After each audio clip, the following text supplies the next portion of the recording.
the strategic reliance on nuclear weapons. More than 15 years after the end of the Cold War, it is absolutely baffling to many that the major nuclear weapon states continue to maintain their nuclear arsenal at a hair trigger alert. So in case of a reported possible nuclear missile, the leaders of these countries will only have 30 minutes to decide whether to retaliate by a nuclear attack, and with that risk the destruction of entire civilizations. These are 3 steps that we can readily take: protect the nuclear material and control the verification system, control the production of weapon-usable nuclear material, and accelerate the disarmament efforts. But that's not enough, in my view.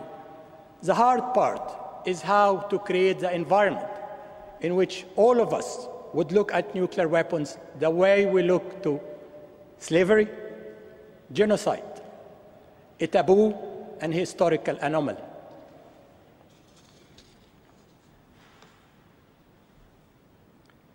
Ladies and gentlemen, whether we believe in evolution, intelligent design, divine creation, one thing is certain: since the recorded history, we have been at war with each other, under the pretext of religion, ideology, ethnicity, and other reasons.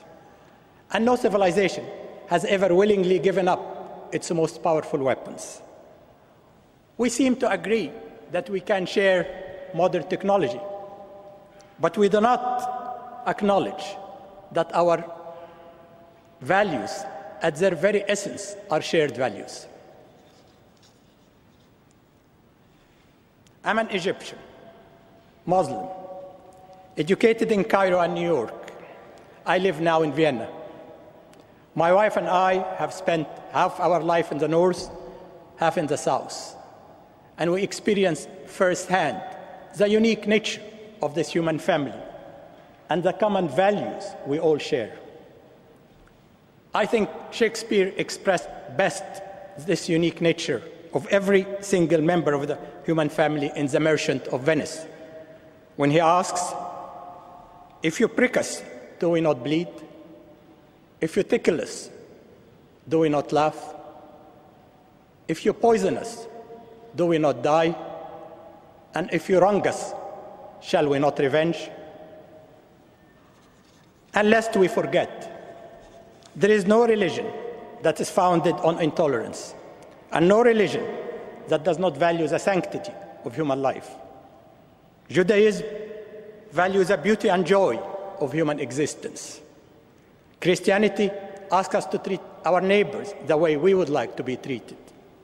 Islam declares that killing one soul unjustly is the equivalent of the killing of the entire humanity. Hinduism recognizes the entire universe as one family. Buddhism cherishes the oneness of all creation. Some will say this is idealistic to believe in a society that is based on tolerance and the sanctity of human life, where borders, nationalities, ideologies are of marginal importance. To those I say, this is not idealism. This is, in fact, realism. Because history has taught us that wars rarely resolve our differences. Force does not heal old wounds. It opens new ones.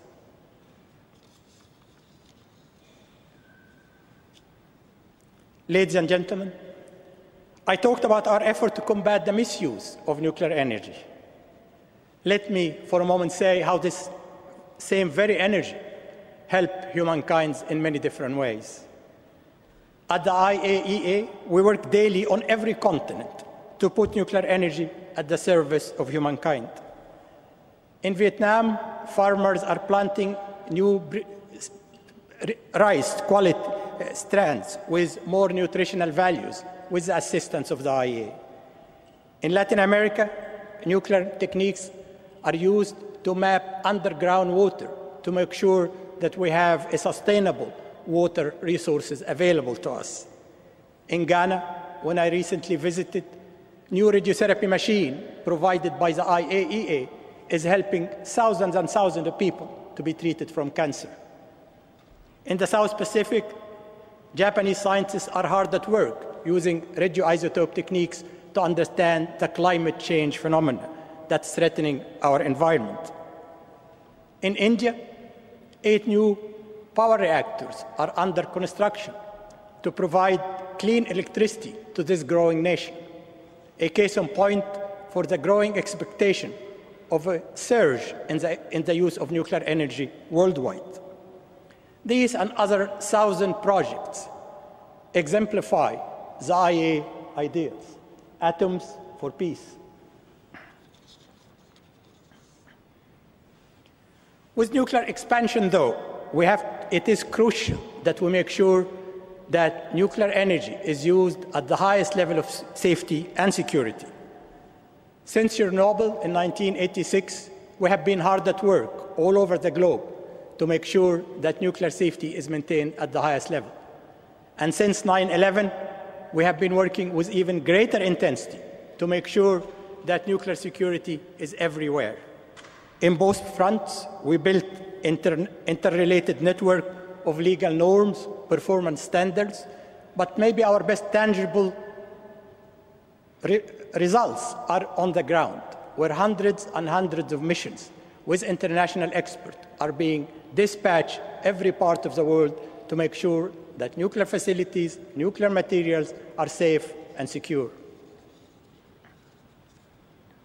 I'm very proud of the 2,300 hardworking men and women who work for the IAEA.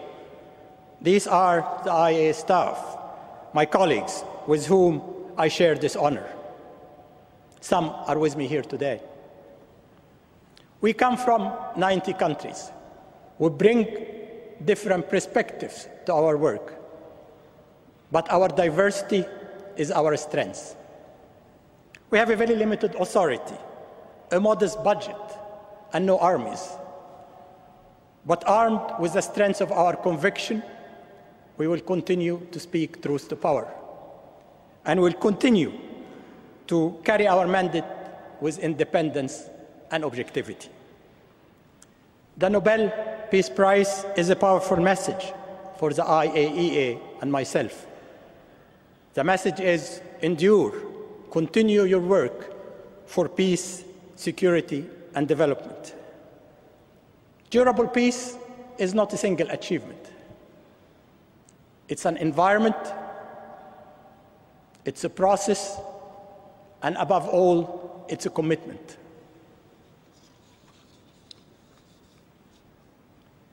Ladies and gentlemen, the picture I painted today may sound somewhat grim. Let me conclude by saying why I have hope.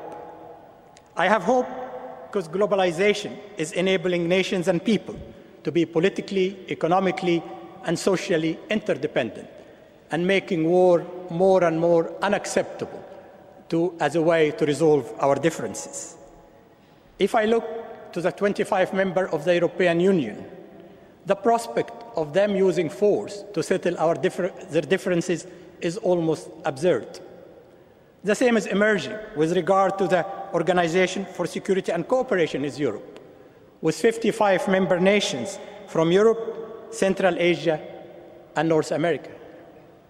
I ask myself, could these models be expanded to be a world model through the same creative multilateral cooperation, where the strong are just and the weak secure? I have hope because civil society is now better informed and more engaged. They are pressing their government for change, to create democratic societies based on diversity, tolerance, and equality. They are proposing solutions, raising awareness, donating funds, transforming the civic spirit from the local to the global. In short, trying to bring the human family together. We have now, I believe, an opportunity more than any time in the past to give an affirmative answer to one of the oldest questions of our time. Am I my brother's keeper? What is required is a mindset, a new mindset, a change of heart. So at the end of the day, we can look across the ocean and see the person there as our neighbor. Finally, I have hope because what I see in my children and many of their generation. I took my first trip abroad at the age of 19. My children were much more fortunate than I. They took their first trip abroad as infants, and they grew up in a multicultural environment. And I tell you absolutely that they are totally oblivious to color, race, or nationality. To them, their friends, Noriko, Mafupu, Justin, Hussam, or Saulo are simply fellow human beings and good friends. Globalization through travel, media, communication can help us to achieve what my son and daughter and their generation have achieved. See each other simply as human beings.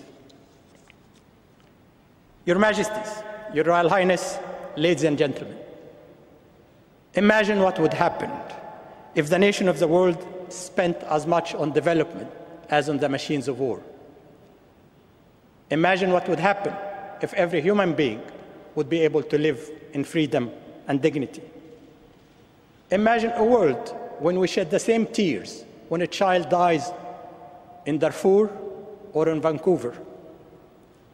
Imagine a world when we settle our differences through dialogue and diplomacy and not through bombs and bullets.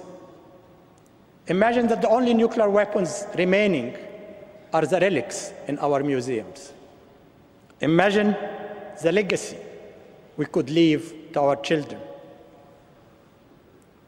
Imagine that such a world is actually within our grasp. Thank you very much. Tusen tack.